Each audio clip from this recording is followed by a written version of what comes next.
Welcome to the Synthesis of Yoga, the book that changed my life.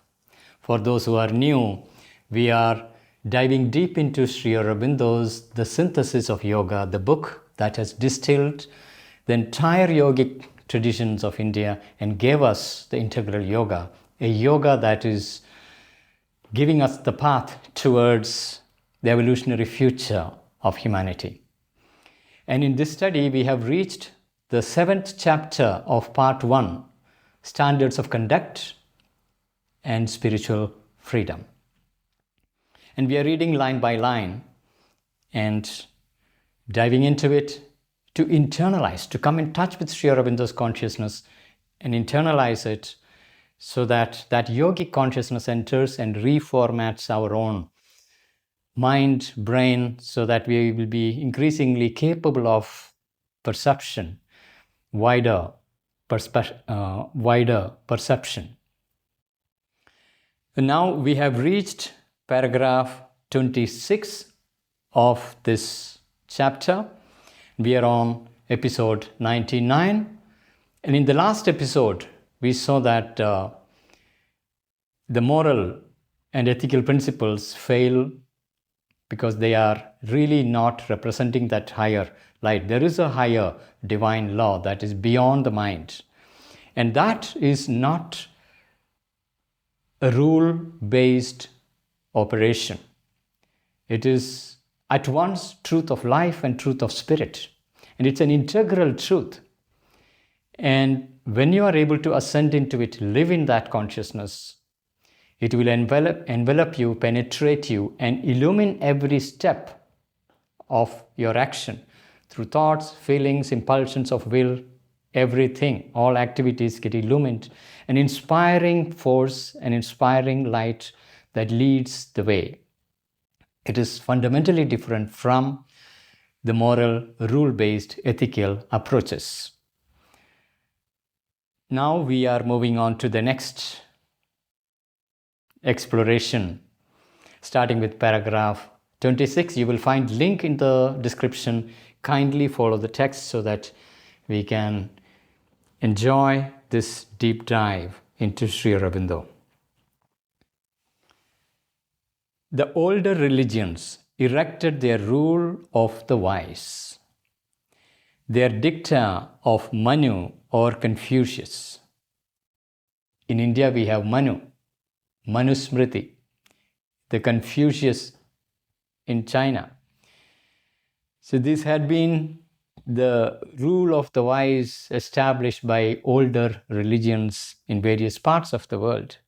The older religions erected their rule of the wise, their dicta of Manu or Confucius, a complex Shastra in which they attempted to combine the social rule and moral law with the declaration of a certain eternal principles of our highest nature, of some kind of uniting amalgam. So this was an attempt to combine social rule and moral law with the declaration of a certain eternal principles of our highest nature in some kind of a uniting amalgam. And this has happened everywhere. In India, it is through Manu. China, it is through Confucius.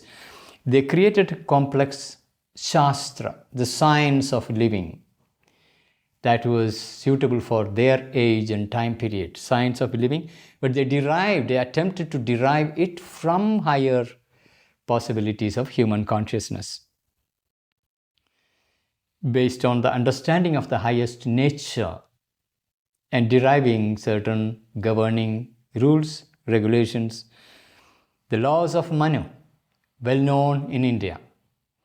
The older religions erected their rule of the wise, their dicta of Manu or Confucius, a complex Shastra in which they attempted to combine the social rule and moral law with the declaration of certain eternal principles of our highest nature in some kind of uniting amalgam.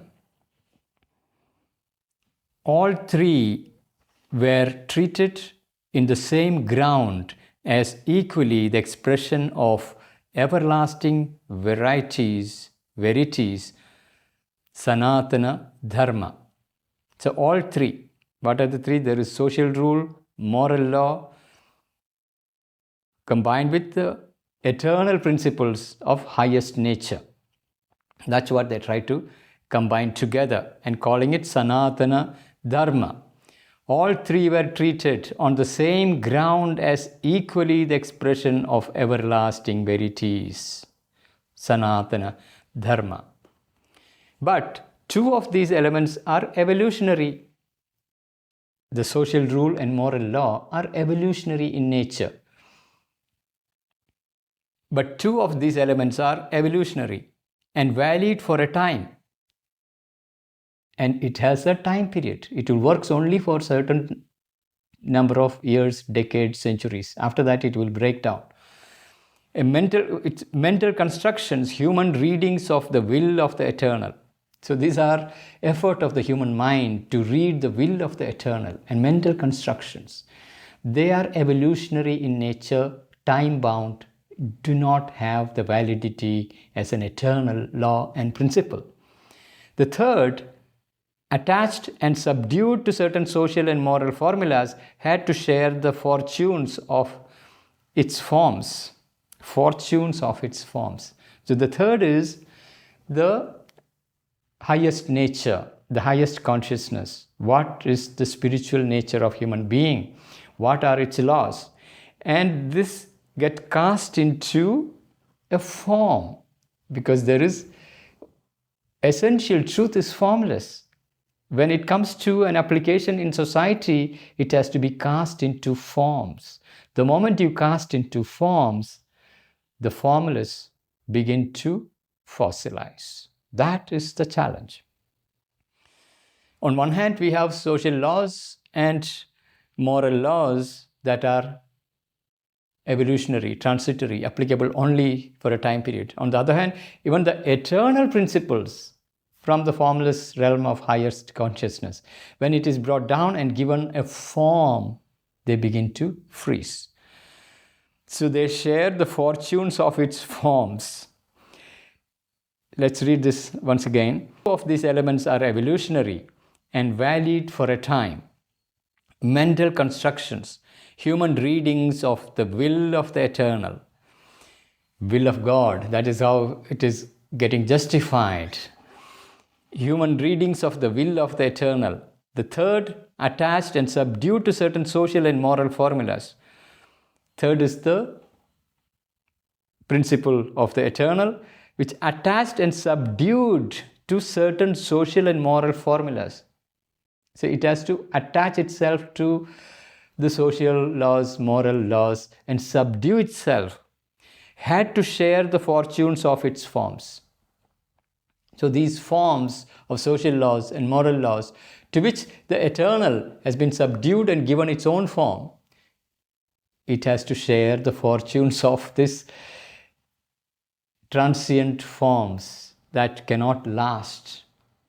Either the Shastra grows obsolete and has to be progressively changed, or finally cast away, or else stands as rigid barrier to the self-development of the individual and the race. So this is what happens. Shastra grows obsolete. Now, once something grows obsolete, you have two options. One is it has to be progressively changed. Version 1, version 2, version 3. Versioneering.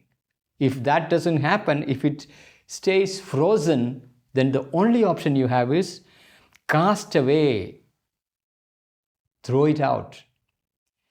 Or else it stands as a rigid barrier to the self-development of the individual and the race. Otherwise, these very laws, what was valid at one point in history, stands as a barrier to human progress, individual and collective progress of the race. Entire humanity need to deal with this particular issue, because every millennia there will be someone or other who touches upon a great revelation, a great experience, a spiritual realization, who will bring in their expression. And if it attaches itself to social laws and moral laws of that particular time period, it will subdue itself. And when they give those laws to the society, it will work for a period. After that, it won't work. Either you have to continuously revise and update it, or throw it aside. Otherwise, it will become fossilized barrier that will prevent the evolution of the society. That's what happened to the laws of Manu in India. The Shastras erect a collective and external standard. Once again, it is an external standard. The book says so. The authority says so. It ignores the inner nature of the individual, the indeterminable elements of a secret spiritual force within him.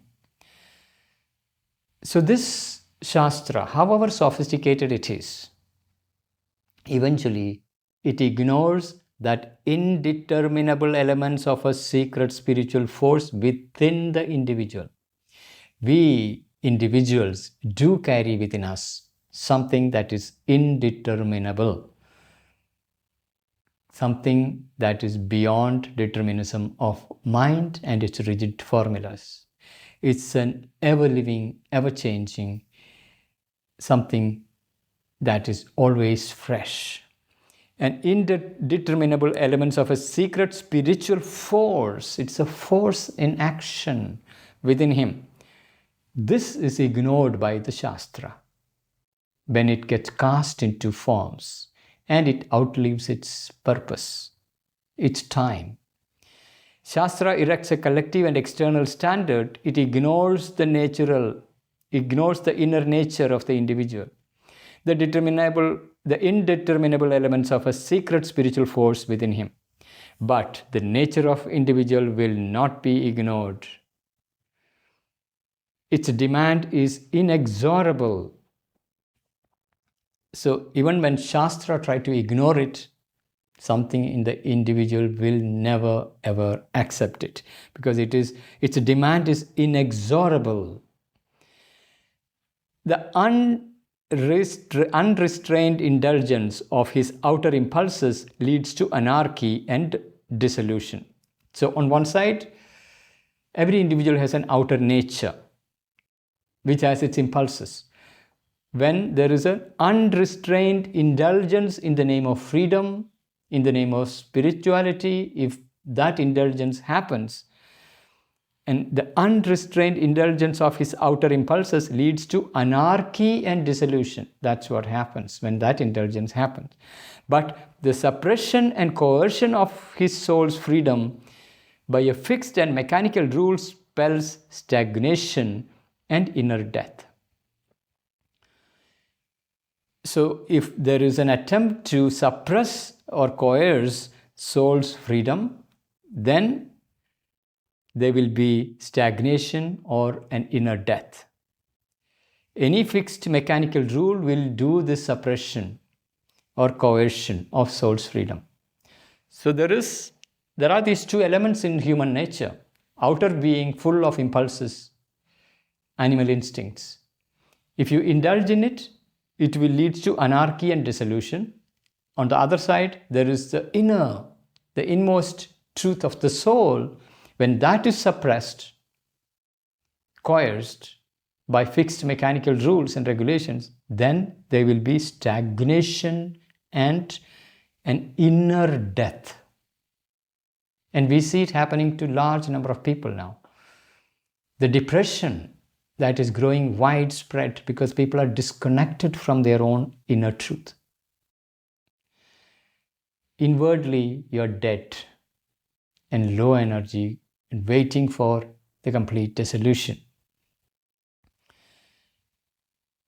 Not this coercion or determination from outside, but the free discovery of his highest spirit.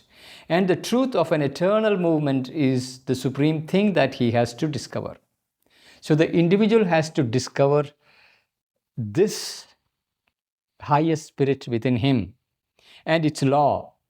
This is the most critical thing individual must do.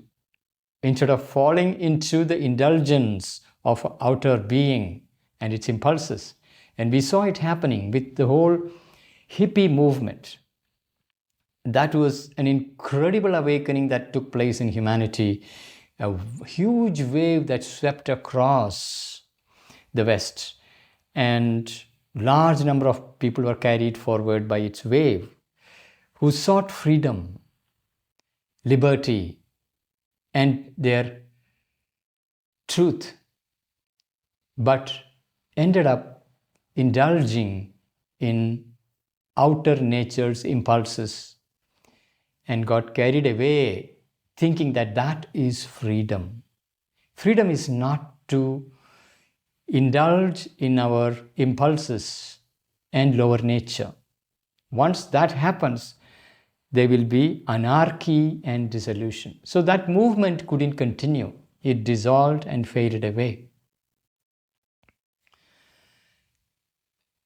What we need to do is to truly bring in the inner practice of discovering who we are deep within and discovering our spiritual truth, deepest and highest spiritual truth. Free discovery of his highest spirit and the truth of an eternal movement. Truth of an eternal movement. There is a movement. It is not immobile spirit alone that is to be discovered, but there is a movement of it, an eternal movement, constantly recreating moment to moment the entire universe. And it is unfolding through each individual. So when the individual opens to that eternal movement, that's when the higher law enters, the law divine enters, envelops, penetrates, transforms you into the nature of the divine consciousness. Not this coercion and determination from outside, but the free discovery of his highest spirit. It's a free discovery. This cannot be enforced. It has to be self-driven, free discovery of his highest spirit. And the truth of an eternal movement is the supreme thing that he has to discover. This is the work.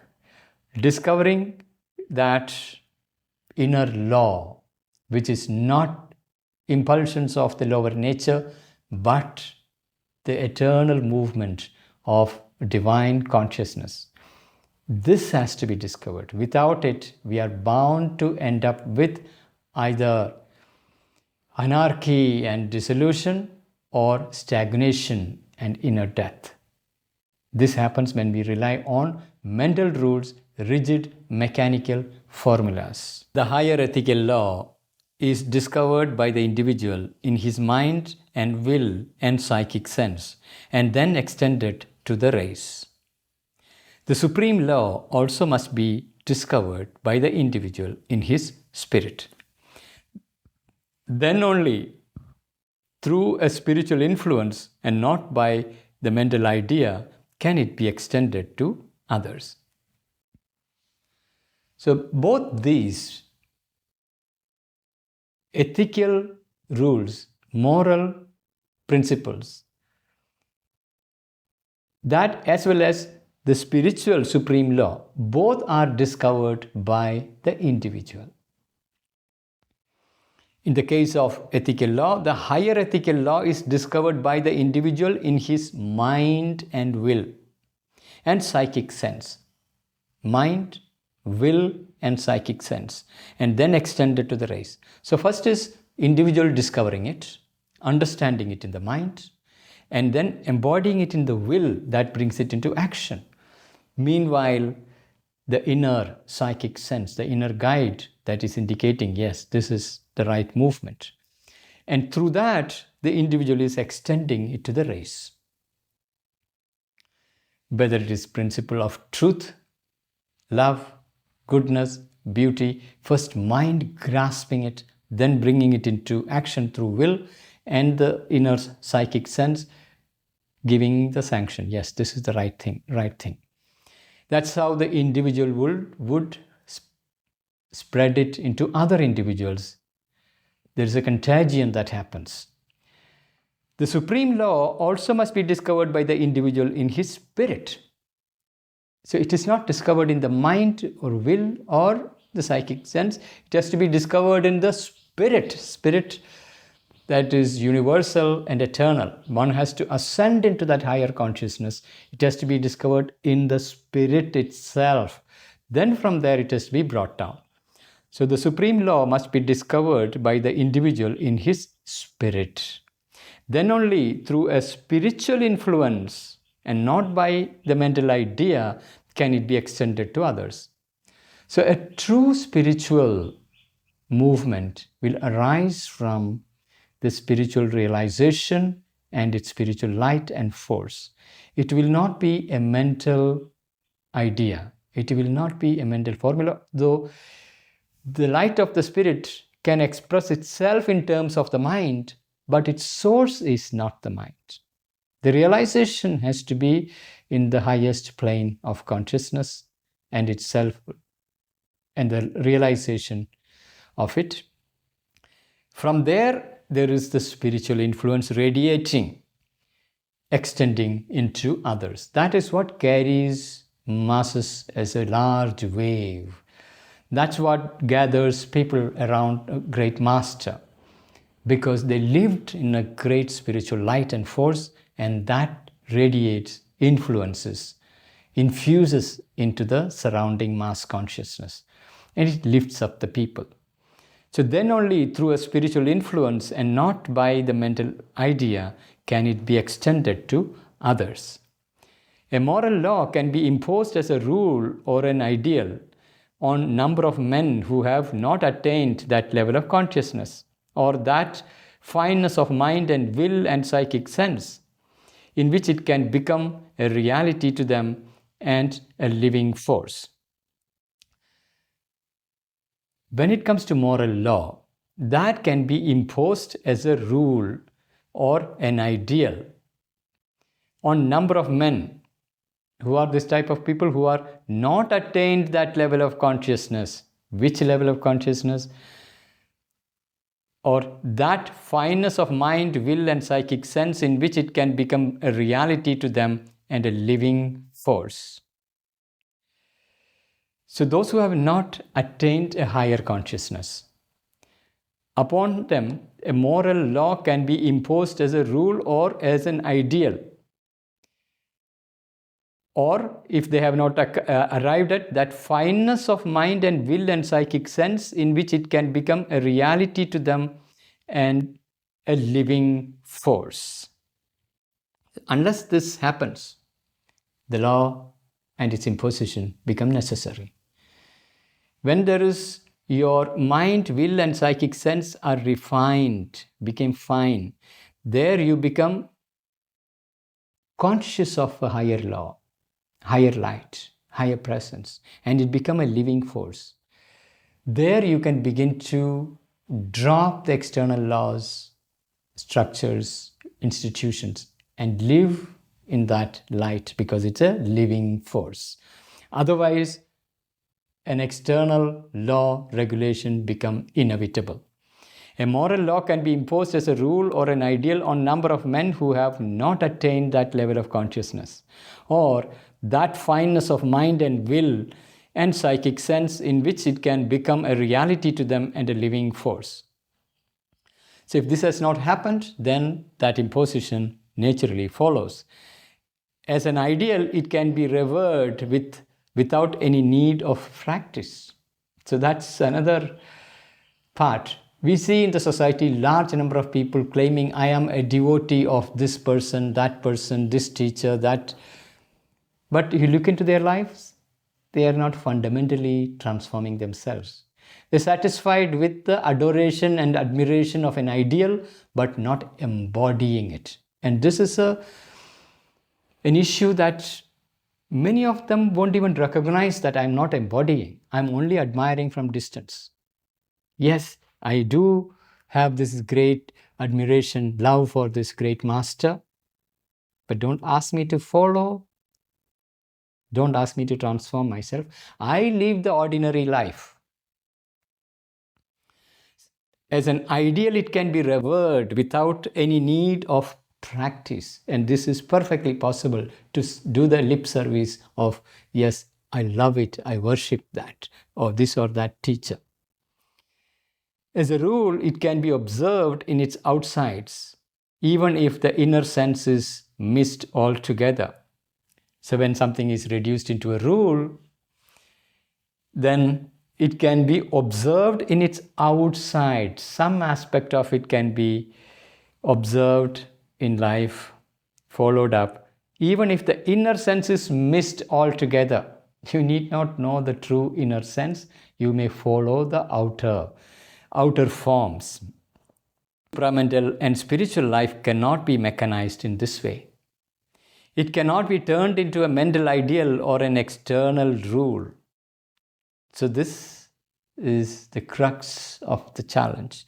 The supramental and spiritual life cannot be mechanized in this way. It cannot be turned into a mental ideal or an external rule.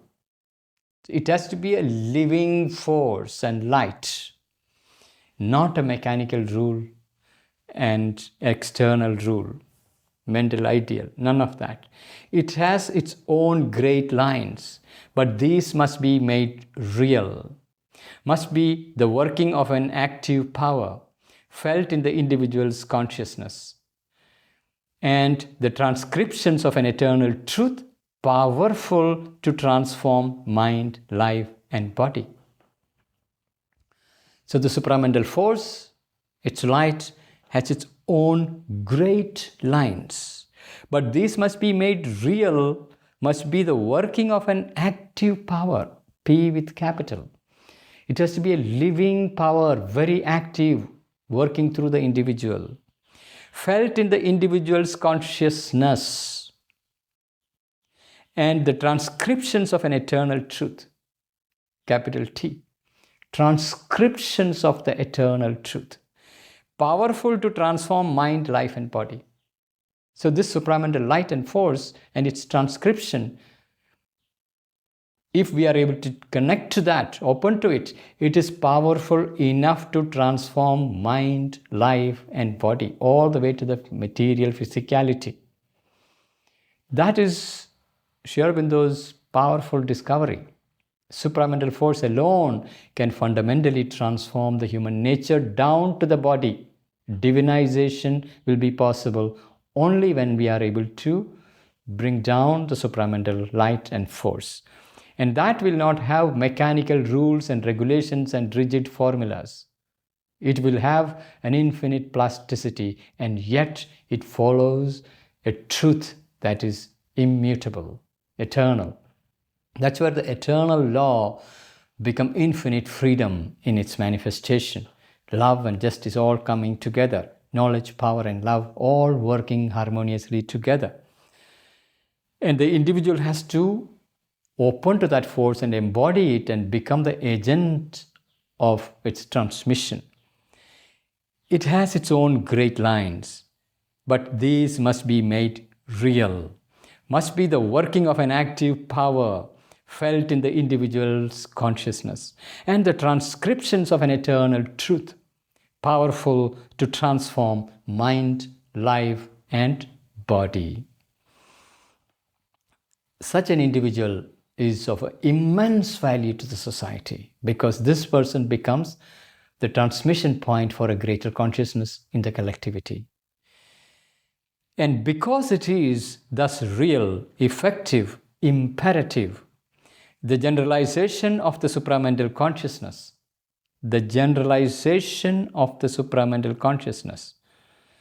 and the spiritual life is the sole force that can lead to individual and collective perfection in Earth's highest creatures. Earth's highest creatures. Earth has given birth to an endless variety of creatures. Out of that, man is the youngest, the latest. It is in this creature she has established mind, rational intelligence, self-awareness, and a conscious collaboration and a possibility of a liberated action. a progressive self-revelation of the spirit in matter. So in this creature is the possibility. As elsewhere in the beginning of this book, Aurobindo said, man is the laboratory in which she is working out the next step in evolution. And because it is thus real, effective, and imperative, it here is the supramental force and light. Real, effective, and imperative, the generalization of the supramental consciousness and spiritual life is the sole force that can lead to individual and collective perfection.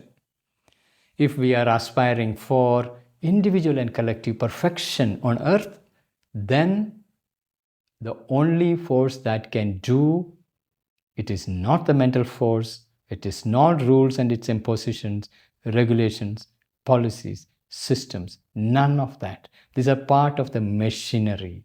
We have to go beyond into the spiritual ranges all the way to the supramental light and force that alone can transform the mind, life, and body, and it doesn't follow rigid mechanical laws. It is infinitely flexible. It is molding each and every step. It envelops, penetrates the individual and transforms the individual's mind, life, and body, and illumines every step, transforms every action. Thus, you enter into, on one side, a reference that is on absolute truth, eternal truth, immutable truth, and yet in action, in time and space, it is infinitely flexible, fluid, adapting, and illuminating every knot of your consciousness in action, and releases it from its limitations, expands it to universality. Only by our coming into constant touch with the divine consciousness and its absolute truth can some form of the conscious divine, the dynamic absolute, take up our earth existence and transform its strife, stumbling, sufferings, and falsities into an image of the supreme light, power, and Ananda. Ananda is the culmination, as Upanishads would say, from delight everything is born, in delight everything is sustained, to delight everything returns. So in the evolutionary flowering of humanity, when we become the vessels of the divine consciousness, there is the realization of the Ananda, the divine delight and bliss. And also the power and light, Sat Chit Ananda. That is the movement evolutionary progress is inching towards. So only by our coming into constant touch, constant, it is not enough to have an occasional contact with the higher consciousness. That is a mere experience, a little touch. One has to realize it. Realization means it is established within you, or you have ascended into higher range of consciousness and you're living in its harmony, its light, its force, and it is operating through you freely without any blockage. Normally, our instrumentation is full of limitations, impurities. There is always a transmission loss. So there is a purification of the mind, vital, physical required so that you become a willing servitor, a transparent instrument. Only by our coming into constant touch with the divine consciousness and its absolute truth, capital T, truth. These days, because of AI and explosion of knowledge and social media, it has become impossible to know what is true. For every narrative, there is a counter narrative. Every story is met with another story that denies it.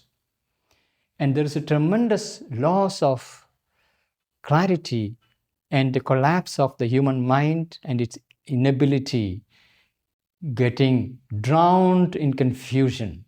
That's the moment we are in at this juncture in human history. where we no more know what truth is. And the mental truth is proving itself to be utterly incapable of knowing what really the truth is. And it is in this context Aurobindo speaks about supermind as the truth consciousness, a state of consciousness in which truth is known in its absoluteness, truth of your being, you're one with truth, an integral truth which is true in the spirit, it is true in the mind, it is true in the vital, it is true in the physical, all the way down to the material existence. One integral truth. So that's the truth we need to come in touch with. And its absolute truth can some form of the conscious divine, the dynamic absolute, conscious divine, dynamic absolute. These are very, very critical terms in Sri Aurobindo's integral yoga and mapping of consciousness. When we ascend into higher ranges of consciousness, it is possible to arrive at a silent self, an immobile self with its pure awareness, but without the dynamic force. It is when the liberation happens into that timeless, eternal, immobile self, it is from that perspective various philosophies that declared that the world is an illusion, only that self is real. Because the world seems to be so remote, they have to come to this conclusion that that is an illusion. Whereas when you discover the dynamic absolute, this is where the divine Shakti, you are not just seeing the Maya, but you're discovering the Shakti and her action, the creative force of the Supreme, who creates the worlds. And it is that force that transforms the mind, life, and body. And from that transformed mind, life, and body, and universalized mind, life, and body, then you begin to see the whole earth and her evolutionary destiny and the purpose of the material existence, evolutionary transformation unfolding on earth, its significance, and the role of the human being in this journey. There is an individual, there is universal nature, and the divine consciousness. All three are three different voices of the same thing, and that is understood and seen only when the dynamic absolute is arrived at. Then the entire creation is held in that unitive consciousness. So only by our coming into constant touch with the divine consciousness and its absolute truth can some form of the conscious divine, the dynamic absolute, take up our earth existence. So it is this dynamic absolute, the divine Shakti, who takes up our earth existence, our individual and collective existence. Individual becomes the transmuting agency within the collectivity. Take up our earth existence and transform. What does it transform? Transform its strife, stumbling, sufferings, and falsities. This is our normal life, full of strife, stumblings, sufferings, and falsities, because we live in the mental consciousness, which is a consciousness that lives in division, in fragments, narrow, and it tries to put together the pieces, try to piece together a big picture, or live in its philosophical constructs, representations, representative constructs, all of them fundamentally ignorant, limited, imperfect.